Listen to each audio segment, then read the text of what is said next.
எல்லாமே எதிராக இருந்தாலும் சூழ்நிலைகள் தோல்வி போல தெரிந்தாலும் எல்லாமே எதிராக இருந்தாலும்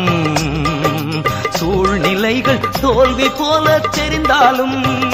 நான் கர்த்தருக்குள் மகிழ்ச்சியாயிருப்பேன் தேவனுக்குள் களி கூறுவேன்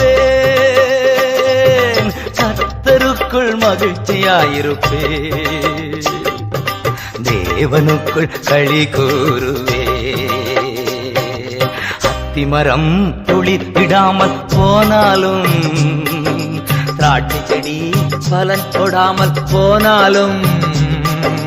கர்த்தருக்குள் மகிழ்ச்சியாயிருப்பேன் என் தேவனுக்குள் களி கூறுவேன்